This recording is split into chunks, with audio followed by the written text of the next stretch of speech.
Welcome to more World of Warplanes content from the Noble Q, and in this video I'll be taking an in-depth look at the Tier 8 Reward American fighter, soon to be a premium of course I would suppose, the Convair XFY-1 Pogo. Hello there, and here we are on the tarmac outside the hangar looking at the Convair XFY-1 Pogo in what is I think a pretty ugly livery dating from Christmas. Unfortunately there's a good reason to keep this livery on, as I'll explain when we come back to see how I've set the aircraft up. And this aircraft never made it into operational service. The plan was that it would take off vertically from carrier decks. As you can imagine, with a pilot facing towards the nose, landing this beast must have been an absolute nightmare, and it didn't get past prototype stage. So the next thing that we're going to do is not the normal. I would normally go into a spreadsheet which analyses and compares the statistics of this aircraft against the other Tier 8 fighters, but I've done that in my previous video and there's a link to that below. So what we're going to do straight away is go in and see how I've set this aircraft up. And I've waited this long to do a video on the Pogo because I've been experimenting with different setups to find the one that works for me the best. So let's go and have a look and see what I've decided upon. Okay, so the first thing to note is that the aircraft is in specialist configuration, which means of course I've got all of the equipment and consumable slots available to me. However, let's go and see what you'd be lacking when you first got this aircraft, and it's one slot on the weapon for the equipment and one slot on the engine for consumables. So let's just pop that back into specialist configuration. And now we'll talk through my setup for this aircraft, and it's been some trial and error, and I don't think I'm actually finished yet, but this setup is the one that I've settled upon for the moment. And it won't surprise you that I've put a gun sight in the cockpit slot. However, what I would say is that provided you've got this aircraft specialised, get this equipment up to ultimate level as quickly as possible and then calibrate it as quickly as possible. You're going to need the accuracy. The guns on the XFY Pogo, just as they are on the other American premium fighter, the XF-15C, has the same guns, are finicky. And I found that I need the accuracy to counteract what feels to be worse dispersion than the figures might suggest. Now we've got largely a speed build on this, however there is a wrinkle that we'll cover in a moment. So first choice in the airframe is an ultimate polished skin, and then we've gone for the high-speed gas turbine on the basis that if you're going to use speed for escapes, and under this build you will be, you want your boost speed to be faster and your acceleration to be faster. But instead of having an uprated engine to improve the cruise speed, I've opted here for armour protection, which is a bit unusual for me. And the reason for that is that I found with an uprated engine, the engine was constantly being shot out. If 2, 3, even 4 times the battle wasn't unusual. And an aircraft without an engine is at a serious disadvantage. For a start, it's a sitting duck, and secondly, it can't chase after targets and start shooting them. So I've switched over to the engine armour protection, and this gives me this benefit. Overall, with everything in place, I've got 42%, more than 42% extra protection for the engine. And given that I don't lose the engine 3, 4 times the battle, I find I'm much more effective. And this trade-off against the uprated engine is well worth it, also I feel at the moment.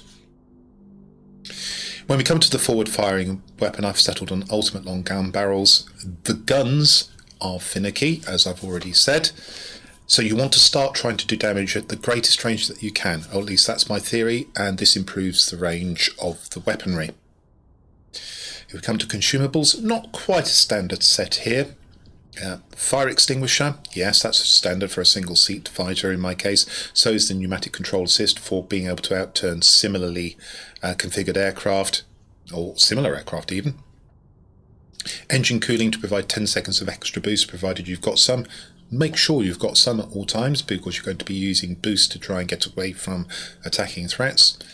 The unusual choice here is the improved mixture control, just to get back a little bit of cruise speed, which I've lost by not putting on the uprated engine in the equipment slot. However, an engine restart bottle would be a very good choice here as well. Universal ammunition, because of course I don't fire gold.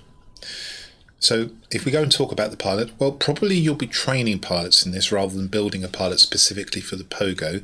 But if I were building one for the Pogo, I'd probably go aerodynamics expert under this particular build, which is largely about speed, engine guru 1, marksman 1, and then concentrate on engine guru 2 and marksman 2 rather than the aerobatics skill. However, since this is my Sabre pilot from tier 10, this combination of skills, and it's obviously a very highly skilled pilot, is perfectly satisfactory as well. But I'd be looking forward to getting a marksman 2 pilot into this plane. Just before we move on, I did mention that there was a reason for keeping this rather horrendous camouflage. We just stepped through that. It gives you 5% cruise speed, and given that I'm not using an uprated engine, again, that's a welcome compensation. So I'm going to keep on this camouflage, even though I rather detest the sight of it. Interestingly, the nose art is worth keeping. The one that comes with the aircraft is worth keeping. This is an unusually high 5% crew experience that's available to you here, but I have substituted in the World of Warplanes 7th birthday emblem here to get 5% aircraft experience, instead of keeping the standard one that came with the aircraft, because that gives you no extra benefit over a standard emblem, just the 2%. Okay, now it's time to see how this aircraft performs in battle under this configuration. Here we are on the plateau map. It's the turning point variant with 5 sectors roughly in the shape of 5 spots of a die. There's a central garrison which is tactically important because it provides easy access to the other sectors, but strategically is not that important. On one axis it's flanked by command centres, which give us the 3 resources every 5 seconds as usual, but also call in bomber flights to attack enemy sectors. At the other axis, flanking the garrison, are 2 repair air bases, also providing the resources every 5 seconds but allowing you to spawn there. Perhaps not quite so useful as a central spawn point, but sometimes of value if you want to get to a particular command centre that it's next to. You can select a different aircraft of the same tier once yours is destroyed, or you can get full repairs. Let's have a look at the order of battle, and I'm accompanied by a Vampire and an IL-20 at the same tier. I'm top tier here, there's my Pogo. And we also have a tier 7 Zwilling, the BF-109Z. The enemy team has, unfortunately, a B-29C, but it's not specialised, so that leaves us with some hope. A TA-152, which is not as good an aircraft as it used to be back in the day, 2018 specifically. However, they do have a KI-94-2, which is going to provide stiff competition for the Vampire potentially. And they have a Yak-3 as the tier 7. So an interesting mix of aircraft. And because of the presence of the B-29C, my thinking was that basically you wouldn't be able to sit still and defend sectors. Probably the B-29C would be able to flip them, but perhaps not so quickly because it's not specialised. We need to keep on the move and keep on taking sectors and try and keep our noses in front at all points in the game. So let's see how that thought went. As there are air defence heavies at the repair air base and there aren't at the command centre, I decide to head there first. And I immediately gain altitude, so I can be at roughly the same sort of height they are. Now, just a reminder, if you're wondering about the aiming in the replay and looking to be off when I'm hitting aircraft, I'm afraid that's an attribute of World of Warplanes replays.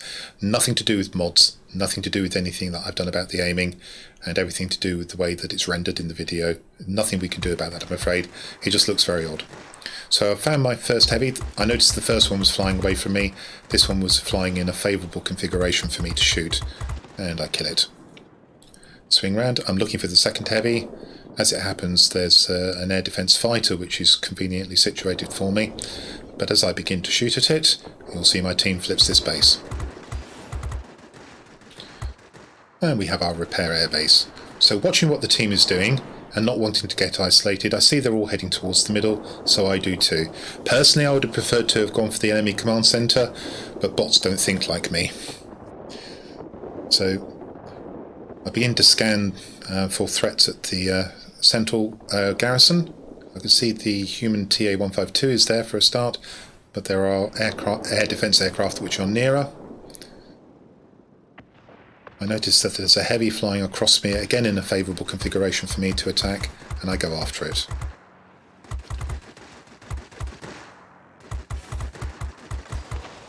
And I kill that aircraft. Swing around to select my next target, which is the other air defence heavy, and my team takes the sector. I get a little bit of damage into the air defence heavy before it blows up. And now we've started by getting our noses in front, which is about as good as we could hope for with the enemy possessing a B-29C. The enemy aircraft are coming out of the command centre which they've taken, so I decide to go and find targets there. The first one is a heavy. I'll make sure it doesn't shoot me. Turn to outmaneuver it. Still within range, and that shape tells me it's an XP-75.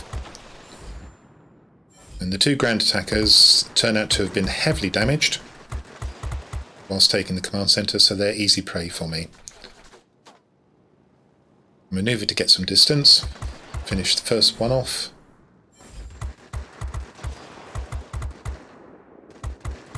Then the second. They haven't got anywhere near the central garrison. This is good news. I noticed at that point that two bombers are heading into the enemy command centre, so I decide to go and support them.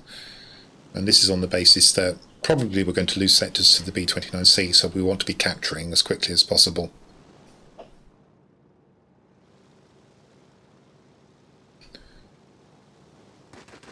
A defence fighter flies conveniently in front of me. Make short work of that with the guns. Another one does exactly the same, and that allows us to flip this sector, and we're 4-1 up at the moment. It's early days, but it's a good start. Now, just while we have a moment, I can tell you that having fully enhanced the equipment to ultimate level and significantly calibrated it, the guns feel an awful lot more reliable than they did previously. So I strongly recommend that you do what I said in the setup section and get these calibrated as soon as possible. And of course you can't get them to ultimate level until you've got the aircraft specialised. But as soon as you can, do it. You'll find the guns are much more pleasant to use. So I was chasing down the Corsair, but he was going like a bat out of hell. I got nearer the bomber flight first, so I decided to take out at least a couple of the bombers to see if we could retain the air base, despite their bombing attack. I then fly away from them because I don't want to sit behind them. That brings me within range of the Corsair, which I can now shoot down.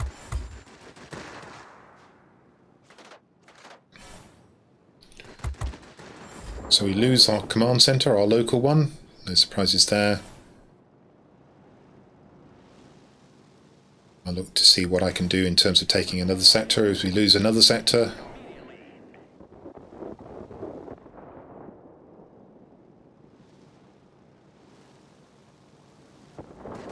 We decide to go in and attack the central location.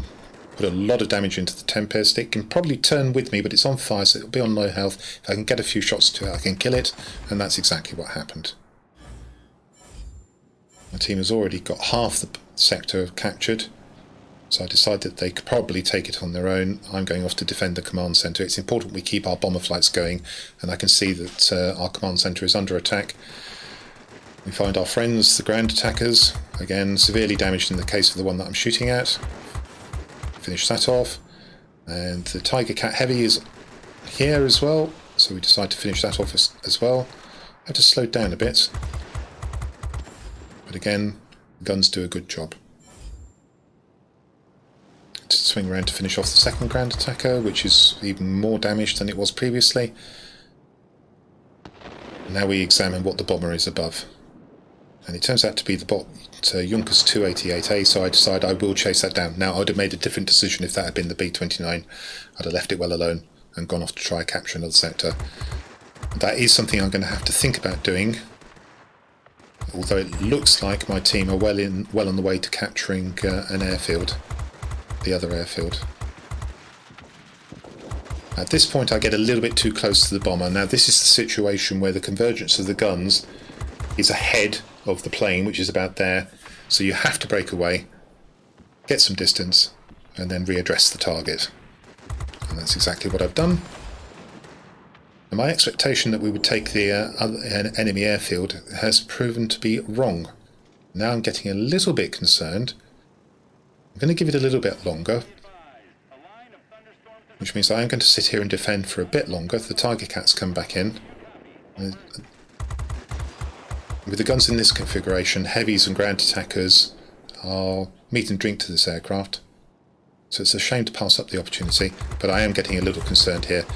Fortunately, as I kill the Tiger Cat, we do finally take the enemy airfield.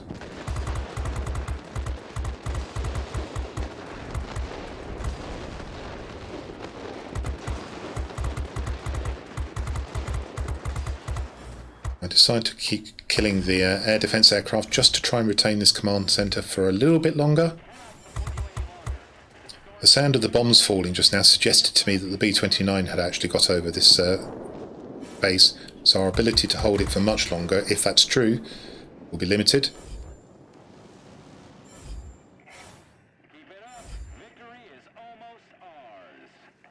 And I can't tell what the bomber is at that distance, but I decide to assume it is the B-29. And as my team have managed to take the garrison in the centre, I opt for further defence. Even a B-29 can't take more than one sector at a time. And as it happens, it wasn't the B-29 at all. As you saw, we glimpsed the B-29 flying out of the airbase there. But I get the Winged Legend notification as I destroyed the Corsair. And we've done exactly what I wanted to do. We've kept our noses in front to such a degree that we've actually got a handsome victory. And there it is. A 5 chevron battle, a glut of medals, and 15,000 plus personal points. Under the circumstances against a B-29C, a very satisfactory win. And here's the result of the battle. From the middle of the panel you can see that it's a 5 chevron battle, or a grade 1 fighter if you prefer, grossing 308,850 credits, of which about 103,000 were due to the premium account. The message box is already open, and as we can see there are no expenses. The aircraft wasn't shot down, so there's no repair costs, and I used prepaid consumables. Experience of 7,950 with the premium account bonus and other bonuses in operation. I've got some boosters on as it happens, for instance.